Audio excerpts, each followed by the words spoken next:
বিসমিল্লাহির রহমানির রহিম। আমরা এখন নাহর একটি গুরুত্বপূর্ণ বিষয় আল হুরুফুল আমিলাতু ফিল ইসিম সম্পর্কে আলোচনা করব। অর্থাৎ যে হরফগুলো ইসিমকে কখনো জবর দিবে, কখনো জের দিবে, কখনো পেশ দিবে, আবার কখনো তানবিন দিবে। ওই হরফগুলো কি কি এগুলো সম্পর্কে আমরা এখন বিস্তারিত জানবো ইনশাআল্লাহ। আল হুরুফুল আমিলাতু ফিল ইসমি এটা প্রধানত ৫ প্রকার। এক হচ্ছে হুরুফুল জার, আরেক হচ্ছে আল হুরুফুল মুশাব্বাহা বিল ফি'ল, ৩ হচ্ছে হুরুফুন নিদাই, ৪ আল হুরুফুল আমিলাতু আমালা লাইসা, ৫ হচ্ছে আল নাফিয়াতু লিল জিনসি। আমরা এখন শুধু হুরুফুল জার সম্পর্কে আলোচনা করব। জানবো হুরুফুল জার কত প্রকার এবং সেগুলো কি, আমরা উদাহরণ সহ এটা আমরা জানবো।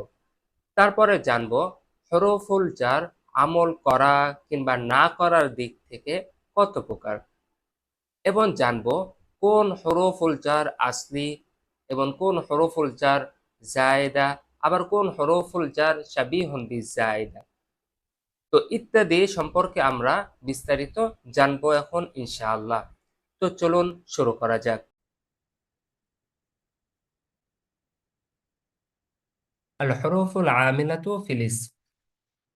প্রথমে একটি উদাহরণ দেখেন, হাদাল কিতাবু লিত-তালিবি। এখানে আত-তালিব শব্দটা জের হয়েছে। আবার মা হুয়া তালিবান, এখানে তালিবান শব্দটা জবর হয়েছে। ইন্নাল কিতাবা জবর হয়েছে, ইনদাত তালিবি জের হয়েছে। লাআল্লা রাশিদান জবর হয়েছে। আবার এখানে মারিদুন পেশ হয়েছে। এই যে শব্দের শেষে এক এক সময় এক এক রূপ ধারণ করছে, এটা কি কারণে হচ্ছে, কে বা এটা করছে? এটা এক এক সময় এক এক কারণে হয়ে থাকে। এক এক সময় জবর হয়, কোনো সময় জবর হবে, কোনো সময় জের হবে, কোনো সময় পেশ হবে, কোনো একটা হরফ কিংবা কোনো একটা কিছু আসার কারণে।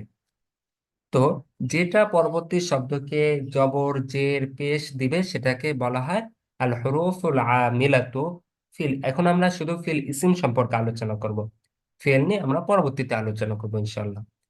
আল হরফুল আমিলাতু ফিল ইসম মানে এমন হরফ যেটা পরবর্তী শব্দকে জবর জের পেশ দিবে, সেটা নিয়ে আমরা আমাদের আজকের আলোচনা। আল হরফুল আমিলাতু ফিল ইসমি এটা হচ্ছে ৫ প্রকার।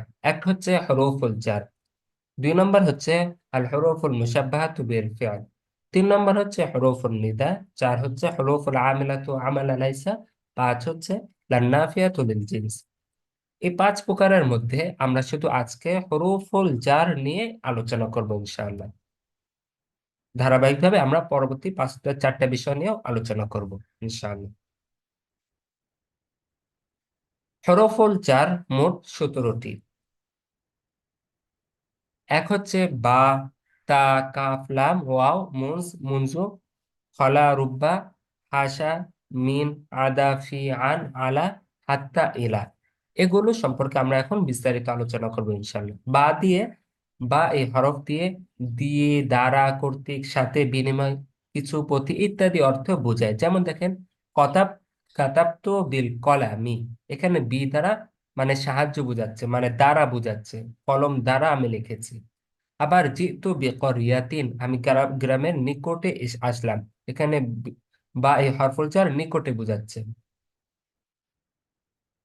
তারপরে মারিত্তু বিগফলাতি, আমার অসাবধানতা বশত অসুস্থ হলাম, এখানে এখানে কারণ বোঝাচ্ছে, আর কি কারণে আমি অসুস্থ হলাম। আবার ইশতারাইতু বাকারাতান বিআজলিহা, গাভীরটি বাছুর সহ কিনেছে, এখানে বিটা সহ সাথে বোঝাচ্ছে। আবার বিআতু ফারসান বিমাআতি দিরহামিন, এখানে বিটি বিনিময় বোঝাচ্ছে, মানে কি দিয়ে কিনেছেন, কি বিনিময় কিনেছেন। তারপরে জাইদুন বিল বালাদি, জায়দ শহরের মধ্যে রয়েছে, এখানে বাটা মধ্যে বোঝাচ্ছে। তারপর আলাইসাল্লাহু বিহাকিমিন, এখানে বাটা হচ্ছে অতিরিক্ত। যাহাবতু বিজাইদিন, সে জায়দ সহ গিয়েছে, মানে জায়দকে নিয়ে গিয়েছে, এখানে বাটা তাআদ্দি বোঝাচ্ছে। অর্থাৎ বা এই হরফটা এক এক সময় এক এক অর্থ দিবে, এটা আপনি বাক্যের আশেপাশ থেকে সহজে বুঝতে পারবেন। তারপরে আমরা জানবো তা কি বোঝায়। তা এটা শপথ বা কসম বোঝায়, এটা শুধু আল্লাহর সাথে নির্দিষ্ট। যেমন তাল্লাহি লাআদরিবান্না যায়দান, আল্লাহর শপথ আমি জায়েদকে অবশ্যই মারবো। এখানে তা এটা বোঝাচ্ছে কি, কসম বোঝাচ্ছে। আর তা শুধু এটা আল্লাহ এই লাফজে জালালার সাথে ব্যবহার হয়, অন্য কোথাও এর ব্যবহার পাওয়া যায় না এবং ব্যবহার হয় না। যেমন তাল্লাহি আযহাবু ইলা ঢাকা, আল্লাহর কসম আমি ঢাকায় যাব। তারপরে কাফ নিয়ে আমরা আলোচনা করব। কাফ এটা মতো বা সাদৃশ্য অর্থে ব্যবহার হয়। যেমন জাইদুন কাল আসাদি, জায়েদ কার মতো? আসা সিংহের মতো, সিংহের ন্যায়। লাইসা কামিসলিহি শাই, তার মতো কোনো বস্তু নেই। এখানে মতো বা সাদৃশ্য বোঝাচ্ছে। তারপরে লি, লাম এই হরফটা জন্য, উদ্দেশ্য, পক্ষে ইত্যাদি অর্থে ব্যবহৃত হয়। যেমন আলহামদুলিল্লাহ, সমস্ত প্রশংসা আল্লাহর জন্য, এখানে জন্য বোঝাচ্ছে। আল মালু লিযায়দিন, সম্পত্তি জায়দের, এখানেও জন্য বোঝাচ্ছে। তারপরে আল জুল্লু লিল ফারাসি, জিনটি ঘোড়ার জন্য, এখানেও জন্য বোঝাচ্ছে। আচ্ছা, তারপরে আমরা আলোচনা করব ওয়াও নিয়ে। ওয়াও এটা শপথ, কসম অর্থে ব্যবহৃত হয়। যেমন আল্লাহি লা উশরিকু বিল্লাহ, আল্লাহর কসম আমি আর কাউকে শিরিক করব না। আল্লাহি লা আকুলান্না সিদকা, আল্লাহর কসম আমি সত্য কথা বলবো। তো ওয়াও দিয়ে এটা স্বাভাবিকভাবে আল্লাহর ক্ষেত্রে যেভাবে ব্যবহার করা হয়, আল্লাহ এই লাফজের জালালার শুরুতেও যেভাবে ব্যবহার করা হয়, অন্য জায়গাও এটার ব্যবহার পাওয়া যায়। তবে তাকে শুধু আল্লাহ এই লাফজুল জালালার সাথেই ব্যবহার করতে হয়। তারপর আমরা আলোচনা করব মুজ ও মুনজুম। এর অর্থ হতে যাবত অর্থে ব্যবহৃত হয়। যেমন মা রাআইতুহু মুনযু ইয়াউমিল জুমআতি, আমি জায়েদকে গত শুক্রবার থেকে দেখিনি। রাআইতু মুজ শাহরাইনি, আমি তাকে 2 মাস দেখিনি। এখানে মুজ মানে থেকে বা যাবত বোঝাচ্ছে, মানে আমি তাকে 2 মাস যাবত দেখিনি, আমি গত সপ্তাহ যাবত তাকে দেখিনি। মানে এখানে যাবত কিংবা একটা সময় বোঝাচ্ছে। তারপর আমরা জানবো খলা, হাসা, আদা। এই সকল শব্দের অর্থ হচ্ছে ব্যতীত, ছাড়া, বাদে অর্থে ব্যবহৃত হয়। যেমন জাআনিল কওমু খলা যায়েদ, জায়েদ ব্যতীত সম্প্রদায়টি আমার নিকটে এসেছে, এখানে ব্যতীত বোঝাচ্ছে। আবার জাআনিল কওমু আদা বকর ছাড়া সকলে এসেছে, এখানে ছাড়া বোঝাচ্ছে, ব্যতীত বোঝাচ্ছে। জাআনি তুল্লাবু হাসা খালিদিন, খালেদ ছাড়া ছাত্ররা আমাদের কাছে এসেছে, এখানে হাসা ব্যতীত বোঝাচ্ছে, ছাড়া বোঝাচ্ছে। তারপর আমরা আলোচনা করব রুব্বা। এটা কিছু সামান্য অর্থে ব্যবহৃত হয়। যেমন রুব্বা রজনীন কারিম লাকিতু, আমি অল্প দাতা লোকের সাথে সাক্ষাৎ করেছি। তারপরে রুব্বা তিলমিদিন জাকিয়িন লাকিতু, আমি অতি অল্প মেধাবী ছেলের সাথে সাক্ষাৎ করেছি, এখানে রুব্বা এসে অতি অল্প বোঝাচ্ছে। তারপরে মিন অর্থ হতে, কিছু ইত্যাদি অর্থে ব্যবহার হয়। যেমন সিরতু মিনাল বাসরা, বসরা থেকে। তা হাফিজ তু মিনাল কোরআন, কোরআন থেকে। তারপরে মা জাআনি মিন আহাদিন, আমার নিকটে কেউ আসেনি, এখানে মিনটা হচ্ছে জায়দা বা অতিরিক্ত। ফি অর্থ মধ্যে, ভিতরে, বিষয় প্রসঙ্গে, ব্যাপারে। যেমন কুনতুম ফি সাফারিন, তোমরা সফরে ছিলে। তারপরে জাইদুন ফিল বাইতি, জায়েদ বাড়ির মধ্যে রয়েছে। তারপরে আনা ফিদ দারি, আমি ঘরের মধ্যে আছি। তারপর আমরা জানবো আন এর অর্থ। আন অর্থ হতে বা নিকট। যেমন রমাইতু সাহমা আনিল কৌস, আমি ধনুক হতে তীর নিক্ষেপ করলাম। আলা অর্থ উপরে, পাশে, বিপক্ষে বা বিরুদ্ধে ইত্যাদি অর্থে ব্যবহার হয়। যেমন জাইদুন আলা সাতাই, জায়েদ ছাদের উপরে আছে। আল কিতাব আলা তাওবিলাতি, বইটি টেবিলের উপরে আছে। মারারতু আলাইহি, আমি তার নিকট দিয়ে অতিক্রম করলাম। তারপরে কাতাবা আলাইকুমুস সিয়াম, তোমাদের উপর তিনি রোজা ফরজ করেছেন। কুতিবা আলাইকুমুস সিয়াম। তারপরে হাত্তা অর্থ অবশেষে বা পর্যন্ত। যেমন আকালতু সামাকা হাত্তা রসা, আমি মাছটি মাথা পর্যন্ত খেয়েছি, পর্যন্ত বোঝাচ্ছে। নিমতুল বারিহাতা হাত্তা সবাহি, আমি ভোর পর্যন্ত, মানে কতক্ষণ ঘুমিয়েছি, আমি ভোর পর্যন্ত ঘুমিয়েছি। ইলা অর্থ দিকে বা পর্যন্ত। যেমন সিরতু মিন মাক্কাতা ইলাল মাদিনা, আমি মক্কা থেকে মদিনায় ভ্রমণ করলাম। সিরতু মিন রাজা,